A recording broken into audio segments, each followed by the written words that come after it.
Hi tribe, welcome back to my channel. So last week, I think on the weekend actually, I put out a question to say, hey, ask me anything. And so today I am answering all of the questions that I got. Well, most of them, because if I were to answer all of them, and then I would be talking for 2 hours, and I don't think that's what you want, and that's not what I want.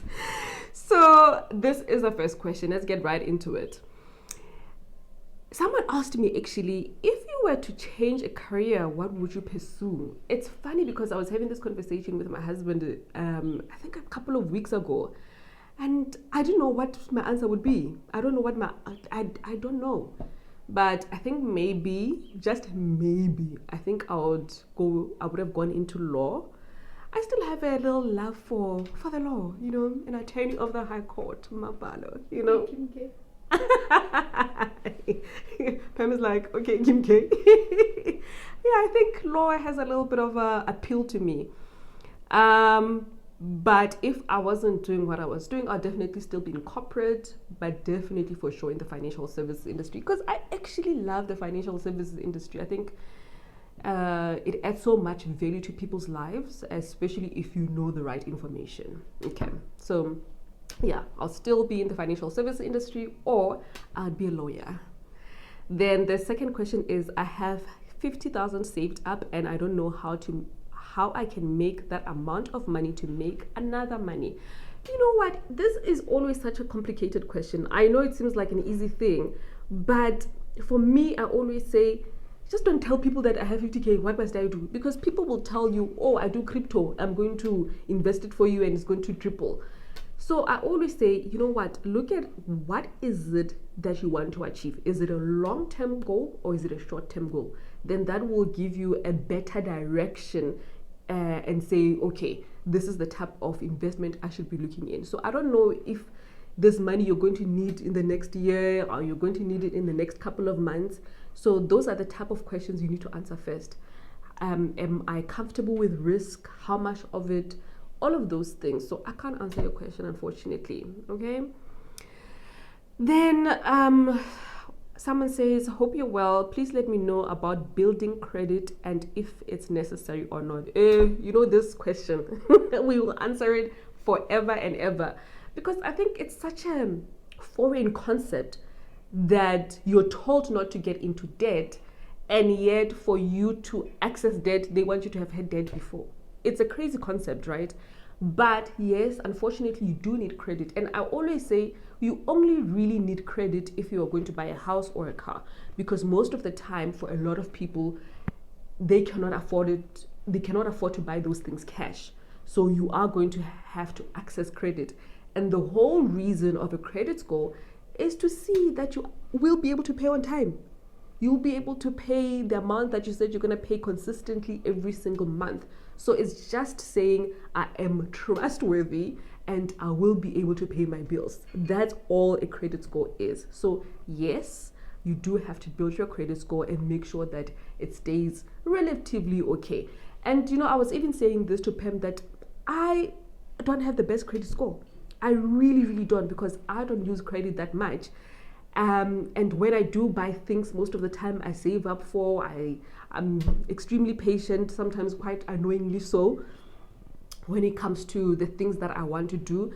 So I will put money aside. I'll put money aside. When I have the amount, then I'll just go buy cash.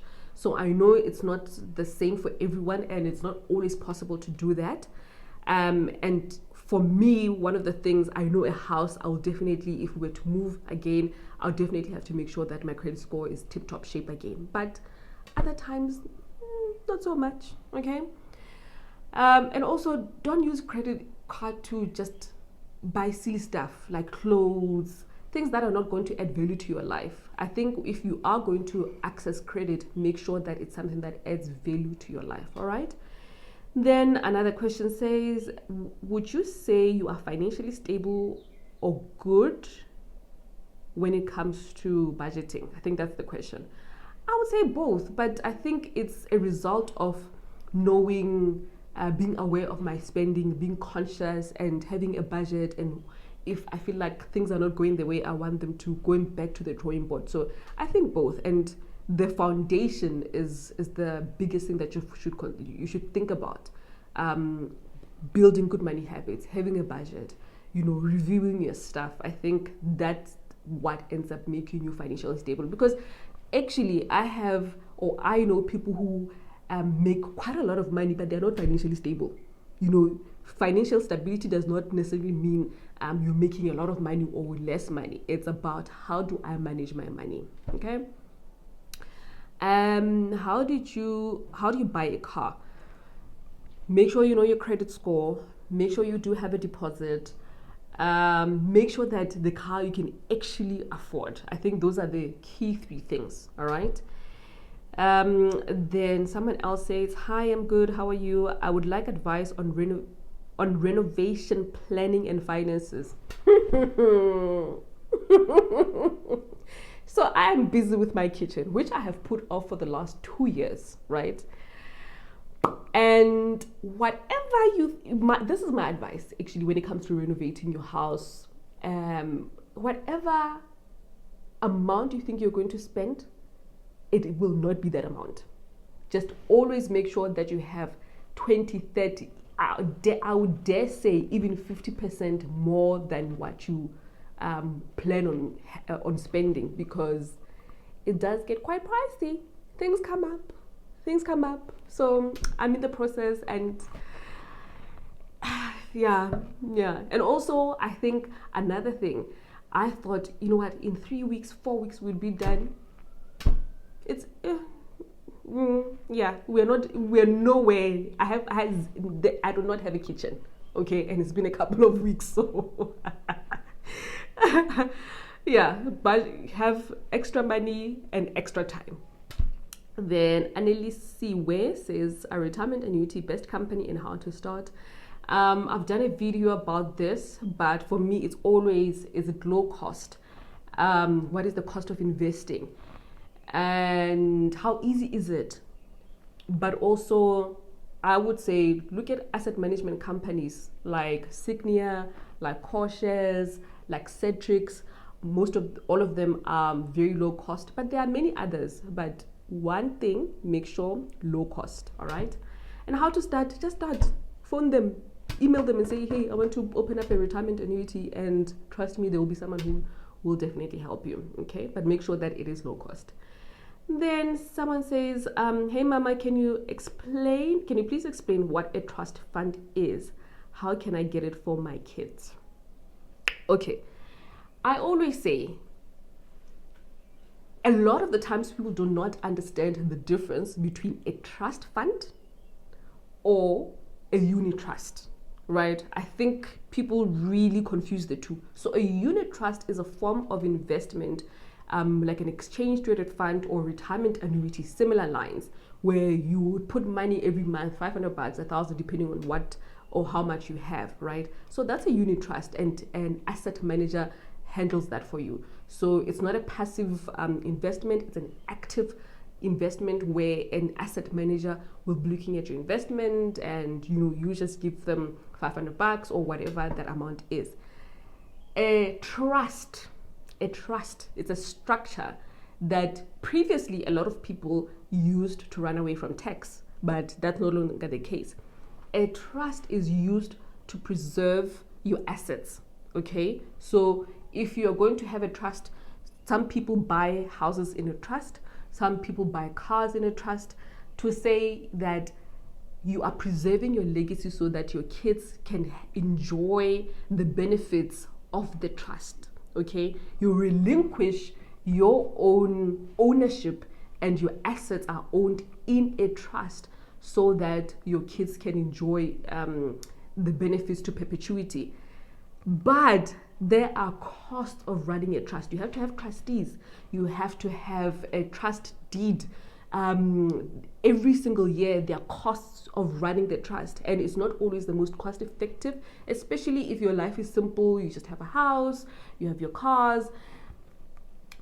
The best thing you can do is have a will, which a lot of people run away from. And I'm like, literally one of the best ways to make sure that your kids get what they need and what they want is to have a trust and have a testamentary trust. So when you do pass away, in your will document, it will say, okay, you are going to form a testamentary trust, and your kids, the guardians, will be this if they are minors, and these are the assets that will go into the trust, and this is how it's going to be divided. So I always say, if your estate is simple enough, you don't need a trust for your kids. You just need to have a will and make sure that you have written down exactly what you want to happen. Okay. Then Amanda says, just paid off my car. Whoop, whoop. Not sure where to direct the money savings wise. Oh, congratulations. It is the best feeling ever. So let's say your payments were 4,000, 5,000 or 3,000, whatever the payments were every single month. So it means that now you have 2K, 3K, 6K every single month. That is brilliant. So as always, remember, we have to do step by step. Do you have an emergency fund? Build your emergency fund to what it is that you like. It can be 3 months of expenses, or it can just be saying, okay, I want to have 50K, I want to have 10,000, whatever that amount is for you. Once you've done that, then go to investments. Do you have some sort of retirement savings, or do you have some sort of retirement? Look into that. Do you have an exchange traded fund? Do you have a tax-free savings account? Very important.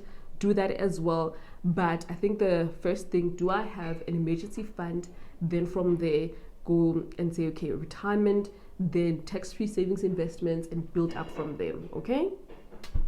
Then someone says, ideas for extra income. Ooh, I think this one is a little bit hard, but I always say, what are you skilled in?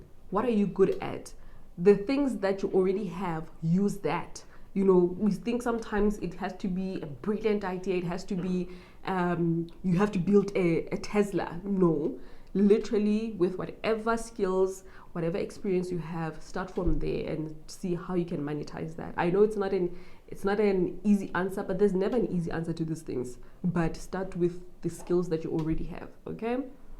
Or something that you're passionate about as well. Then someone said, friends who spend recklessly and when cautioned against it, you're deemed jealous. I guess that's more of a comment than a question. But I think, you know, we're actually talking about this with Pam, that it's not so much about what you say. It is how you say things, right? And even Pam will say, you know, oftentimes people say you have to be brutally honest. The truth does not have to be brutal. You can still tell someone the truth and still be kind and still show them and say, hey, you know what? I think it's important to manage our money well. Here are some channels I think would help you, you know, but just nudging someone and not saying, oh, you're so stupid. Look at you spending money recklessly. Obviously, someone is going to feel hurt, you know. So yeah, how you say things is very, very important. The truth, 100% important, but how you tell that truth also. Then Zintle says, hi Mapalo, do you think it is a wise decision to sell a car in order to buy property? Again, remember, personal finance is personal. So you know your situation better than I do, right? So for example, if I'm working from home, I don't travel as much, and I'm thinking, actually, I might not need a car. Where if I need to go somewhere, I'll Uber. It's not much of a challenge. Maybe you could. And another thing to consider is, okay, I sell the car, but do I actually have enough to sustain the house when I do have it? So remember, it's not just about buying the house, not just about the deposit and the fees, but it's about, can I actually afford to own this thing? And once you decide that it is okay, then I think you can make that decision much more easier. Then Kinele says, how do I save up for a holiday when all it seems my money goes to investing, saving, and needs? You know what? I think there's such an important question. It might seem like it's a simple thing, but I feel like sometimes people get so caught up in just, you know, I need to save, I need to invest, I need to, you know, all of those things are great, but I also believe that you should enjoy your money. So your savings, you can use some of your savings for a holiday. You need a break. Kinele. Go on a holiday. It's okay. I give you permission if you wanted someone to give you permission. Go on holiday. You're doing all the right things. Why not enjoy your money a little bit. Okay. Then would you please do a proper video on how to use credit cards? I think I mentioned that earlier, but I think one of the most important things when it comes to credit cards, their bank, they will give you a big facility. Okay, that's for sure. It's on you to say, you know what, I don't need this much credit. And I think I've said it somewhere in another video that people actually don't know that you can say no. You can tell them that I don't need 70,000, I don't need 100,000 worth on my credit card. Literally carrying a small amount and making sure that you don't use that to the maximum. So let's say on your credit card you have 10,000, right? And remember, this is not your very maximum. Always take on what you can actually afford, what you can pay off in 1 month. All right. So let's say you have 10K. The way to use your credit card is not to max it out all the time.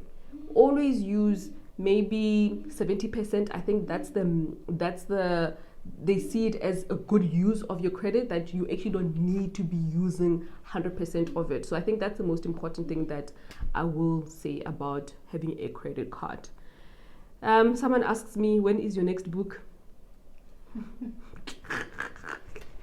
I did a video on Instagram the other time when we used Julius Malema's voice. And in Julia's voice, this is a personal matter. We cannot be asking each other such things. It's a personal matter. Really, we can't be asking each other those types of questions. Hey, tribe, I will get to it. But for sure, I'm going to get started soon. Then someone else asked, when can we expect more stock of the Stash It book? I know, and thank you so much to everybody who bought it. Remember, I did a video about that. The previous 2 videos, I did a video on the envelope system, and I told you guys that it's going to be available on my website, but we are sold out right now. The way the economy set up, Korea, from where I'm getting these books, but we'll definitely get them before the end of September, and I'll let you know. Then someone is asking me a personal question for once. You know, I was saying this to Pam, that when I ask people to ask me questions, they never ever ask me about my personal life or anything. Why is that, Pam? Because you don't talk about your personal life. Yeah, I don't talk about my personal life. And I don't want to. But it's not a personal matter. But someone was asking me, what do you use on your skin? Guys, I wing it. I do not have a nighttime routine, morning routine, skin. I completely wing it. And I'll say, yes, I'm thankful that I do have really good skin. But I wing it. I use Neutrogena face wash. And anything that I use on my face will have SPF 30 and above. Yeah, for me it's really not that deep. If it's working for me, I just keep on doing it. I don't buy a lot of products for my skin at all. I wish, sometimes I see on social media or some of the videos, I'm like, oh my gosh, I want to try that, but I never do. So I keep it extremely simple. In winter, I do change it. I'm using some, I don't know how to pronounce it. Is it Essie? Yeah, but I think it's the most expensive thing I've ever bought for my skin, for my face. Only because in winter my skin gets dry, and I'm really loving that product. I wish actually I had taken a video of it, but maybe I'll show it somewhere. Pam, can you do that, please? Okay. Yeah, but I really just wing it. I don't have any of those sort of hectic skincare routine at all. But I wash my face, obviously when I bath, but also at night. Then Banele says, do you think to start a business in this current economic climate is a good idea? I think absolutely. Whatever business idea you have, do pursue it. Yes, this economic climate, you don't know if things are going to get better. You just have to jump on it and just pursue it until you find your way. Okay. Then I think the last one that I'm going to read is Simile says, regrets about not negotiating my salary and accepted the offer. How do I how do I work there feeling underpaid? And I think those feelings are valid, and I think most of the time people actually don't negotiate their salary. So I would definitely say, you know what, send an email to your manager and tell them that, hey, you would like to get an increase, but what are some of the KPIs you need to meet within the next 3 months or 6 months, and set up a date in 3 months or 6 months to say, hey, I received the KPIs, and from my end, I think I will be able to achieve these things in 3 months, 6 months, or in a year's time. Can we have a meeting then to review my salary? But just put yourself out there, you never know, and get the work done. And yeah, but just communicate effectively, send them an email and ask them for another date to review the KPIs that they've sent you. Okay? But always, always, always negotiate your salary. All right, I am going to end it there, and I will see you soon. Remember to subscribe, like, and share. And